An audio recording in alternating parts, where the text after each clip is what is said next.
Hi friends, how are you. Friends, हम देख रहे हैं इंडियन एविडेंस एक्ट 1872 का चैप्टर 2 जो बात करता है रिलेवेंसी ऑफ फैक्ट की, जिसमें हमने इसके पहले के लेक्चर में सेक्शन 10 देखा था। आज हम बात करेंगे सेक्शन 11 की। फ्रेंड्स, सेक्शन 11 की हेडिंग क्या बोलती है कि when facts not otherwise relevant become relevant. Friends, उसमें आगे क्या दिया गया है कि facts not otherwise relevant are relevant.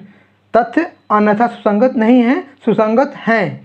तो जो ऐसे तथ्य जो अन्यथा सुसंगत नहीं है लेकिन वो सुसंगत माने जाएंगे कब, उसमें दो परिस्थितियां हैं। पहला क्या बोलता है कि if they are inconsistent with any fact in issue or relevant fact, और दूसरा क्या बोलता है कि if by themselves or in connection with other facts they make the existence or non existence of any fact in issue or relevant fact highly probable or improbable. So friends, हम पहला point देखते हैं। उसमें क्या दिया गया है कि if they are inconsistent with any fact in issue or relevant fact, ऐसे तथ्य जो क्या हैं वो सुसंगत नहीं है लेकिन सुसंगत होंगे कब, जबकि जब वे if they are inconsistent with any fact in issue or relevant fact, जब वे फैक्ट विवादक तथ्यों से अथवा सुसंगत तथ्यों से क्या होंगे, असंगत होंगे। जब वे तथ्य सुसंगत तथ्यों से या फिर विवादक तथ्यों से असंगत होंगे तो क्या होंगे, वो रिलेवेंट होंगे। फ्रेंड्स, अब हम अगला पॉइंट देखते हैं। उसमें क्या दिया गया है कि if bye themselves or in connection with other facts they make the existence or non existence of any fact in issue or relevant fact highly probable or improbable.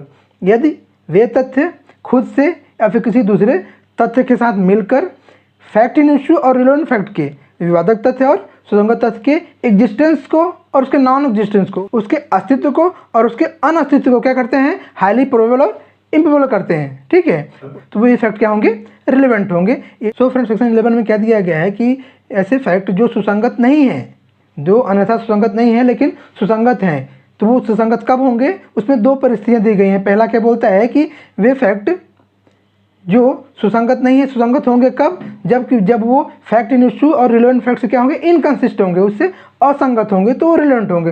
दूसरा पॉइंट क्या बोलता है कि ऐसे तथ्य जो fact in issue or relevant fact के existence को और नॉन एग्जिस्टेंस को क्या करते हैं, हाईली प्रोबेबल और इम्प्रोबेबल बनाते हैं, तो वो भी क्या होंगे, रिलेवेंट होंगे। फ्रेंड्स, इस सेक्शन में कुछ इलस्ट्रेशन दिए गए हैं, तो आइए उन इलस्ट्रेशन के द्वारा सेक्शन की वर्डिंग को और अच्छी तरह से समझने की कोशिश करते हैं। जो पहला इलस्ट्रेशन है, इलस्ट्रेशन ए, वो क्या बोलता है कि the question is whether A committed a crime at Calcutta on a certain day. The fact that on that day A was at Mumbai is relevant. The fact that near the time when the crime was committed, A was at a distance from a place where it was committed, which would render it highly improbable, though not impossible, that he committed it is relevant. Friends, में क्या दिया गया है कि the question is whether A committed a crime at Calcutta on certain day. ऐसा प्रश्न निर्माण होता है क्या ए ने किसी अमुक दिन कलकत्ता में कोई क्राइम किया। उसमें आगे क्या दिया गया है कि the fact that on that day, ऐसा तथ्य कि उस दिन, जिस दिन वो ऑफेंस हुआ, जिस दिन वो क्राइम हुआ, उस दिन ए was at Mumbai is relevant. उस दिन ए कहाँ था, ये मुंबई में था, वो क्या होगा, सुसंगत होगा। द फैक्ट दैट, ऐसा तथ्य कि near the time when the crime was committed, जब वो क्राइम कमिट हुआ, जब वो घटना घटित हुई, A was at a distance from place where it was committed, जहाँ पे क्राइम हुआ, जहाँ पे घटना घटित हुई, वहाँ से ए क्या था, ये वहाँ से दूरी पे था। Which would render it highly improbable, जो इस सर्कमस्टेंसेस को कि ए ने वो क्राइम किया है उसको क्या बोलता है, उसको क्या करता है, उसको हाईली इम्प्रोबेबल करता है, दो नॉट इम्पॉसिबल, यद्यपि इम्पॉसिबल नहीं बनाता है कि उसने वो क्राइम किया है। ये बात क्या होगी, इट इज़ रिलेवेंट, ये बात क्या होगी, रिलेवेंट होगी। फ्रेंड्स, अब हम इलस्ट्रेशन भी देखते हैं। उसमें क्या दिया गया है कि the question is whether A committed a crime, the circumstances are such that the crime must have been committed either by A, B, C or D. Every fact which shows that the crime could have been committed by no one else and that it was not committed by either B, C or D is relevant. Friends, में क्या दिया गया है कि the question is whether A committed a crime, ऐसा प्रश्न निर्माण होता है कि क्या ए ने कोई अपराध किया है, ए ने कोई क्राइम किया गया है। तो उसमें आगे क्या दिया गया है कि the circumstances are such that the crime must have been committed either by A, B, C or D.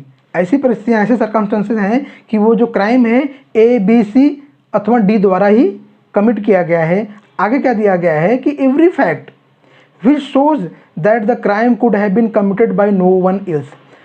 ऐसे सभी तथ्य जो ऐसा दर्शित करते हैं कि वो क्राइम, वो अपराध और किसी के द्वारा नहीं किया गया है, and that it was not committed by either B, C or D, और वो crime B, C or D द्वारा भी नहीं किया गया है। ऐसे फैक्ट जो ऐसा दर्शित करते हैं कि वो क्राइम किसी और के द्वारा नहीं किया गया है और वो बी, सी, डी के द्वारा भी नहीं किया गया है, ये सभी क्या होंगे? रिलेवेंट होंगे, इज रिलेवेंट, ये सभी क्या होंगे? रिलेवेंट होंगे। ठीक है फ्रेंड्स, एक लैटिन टर्म है अल्बाई। प्ली ऑफ अल्बाई का डिफेंस जो है वो सेक्शन 11 के अंदर ही रिलेवेंट है। अल्बाई मीन्स होता है इल्सवेयर। ठीक है, तो फ्रेंड्स अल्बाई को हम एक एग्जाम्पल द्वारा समझते हैं कि सपोज ऐसा ए के ऊपर आरोप है कि ए ने मुंबई में किसी का मर्डर किया। ठीक है, ऐसा ए के ऊपर आरोप है कि ए ने मुंबई में किसी का मर्डर किया और ए ने at the time of trial ऐसा डिफेंस लिया कि जिस समय वो क्राइम हुआ, जिस समय एम का मर्डर हुआ, ये उस समय कहाँ था? कलकत्ता में था। ठीक है, ए ने डिफेंस लिया कि जिस समय मुंबई में मर्डर हुआ उस समय ए कलकत्ता में था, तो इसी को बोलते हैं प्ली ऑफ अल्बाई। ठीक है, मतलब इल्सवेयर, जब ये क्राइम हुआ, जब ये ऑफेंस हुआ, जब यहाँ पे मुंबई में मर्डर हुआ उस समय ये कलकत्ता में था। ए का जिस समय वो मर्डर हुआ कलकत्ता में होना, ए ने वो मर्डर किया, इसको हाईली इम्प्रोबेबल बनाता है। ठीक है, तो फ्रेंड्स हम जानते हैं कि सभी क्रिमिनल केस में किसी भी आरोपी का आरोप सिद्ध करने की जिम्मेदारी प्रोसिक्यूशन पे होती है। It is the duty of the prosecution to prove the guilt of accused beyond reasonable doubt. ठीक है, लेकिन अगर आरोपी ने प्ली ऑफ एलवी का डिफेंस लिया तो फिर ये ड्यूटी जो है, बर्डन जो है वो आरोपी पे शिफ्ट हो जाता है और ड्यूटी आरोपी की बनती है कि वो प्रूव करे कि वो उस दिन कहीं और था, जिस दिन क्राइम हुआ, जिस दिन ऑफेंस हुआ वो कहीं और था। ठीक है, इस बात को प्रूव करने की जवाबदारी किसकी? आरोपी की होती है। अगर उसने प्ली ऑफ अल्बाई का डिफेंस लिया, उसने बोला कि भाई वो वहाँ पे नहीं था, तो उसको प्रूव करना पड़ेगा कि वो उस दिन कहीं और था। सपोज एग्जाम्पल में ए ने बोला कि वो मुंबई में नहीं था, अपितु वो कहाँ पे था? कलकत्ता में था, तो ये ड्यूटी ए की बनती है कि वो प्रूव करे कि वो कलकत्ता में था। तो उसके लिए वो जो है जिस होटल में ठहरा होगा उस होटल की सीसीटीवी की फुटेज, वहाँ के रजिस्टर की एंट्री, मैनेजर का स्टेटमेंट, ये सारी बातें जो होंगी ये प्रूव करने के लिए कि ये उस समय कलकत्ता में था, वो सभी रिलेवेंट होगा। अगर ए फेल होता है ये प्रूव करने में कि वो उस दिन मुंबई में नहीं था, कलकत्ता में था, तो उसने क्राइम किया है, इसकी प्रोबेबिलिटी बढ़ जाती है। लेकिन अपेक्स कोर्ट ने ऐसे नंबर ऑफ जजमेंट दिए हैं जिसमें ऐसा दिया गया है कि even accused fail to prove, यद्यपि आरोपी फेल होता है उसका प्ली ऑफ अल्बाई को प्रूव करने में, तो भी it is duty of the prosecution, वो प्रोसिक्यूशन ड्यूटी है कि वो अपने केस को अपने फैक्ट द्वारा प्रूव करे। ठीक है, सो फ्रेंड्स ये हुआ प्ली ऑफ अल्बाई। ठीक है, ये तो प्ली ऑफ अल्बाई का जो डिफेंस है वो सेक्शन 11 के अंदर ही रिलेवेंट है। Friends, evidence can be given of facts which have no other connection with main facts of the case except that they are inconsistent with the fact in issue or relevant fact. Their inconsistency with the main facts of the case is sufficient to warrant their relevancy. Friends, this section enable a person charged with crime to take a defense that commonly called plea of alibi, which means that his presence was elsewhere at the time of the crime. His presence elsewhere is inconsistent with the fact that he should be present at the place of the crime. For example, a person is charged with murder which took place at Mumbai can take a defense that on the day in question he was in Delhi and he may show his attendance there at some place. So friends, ये रहा section 11। आज के लिए बस इतना ही। हम फिर मिलेंगे अगले लेक्चर में इंडियन एविडेंस एक्ट के एक नए सेक्शन के साथ। तब तक के लिए नमस्कार।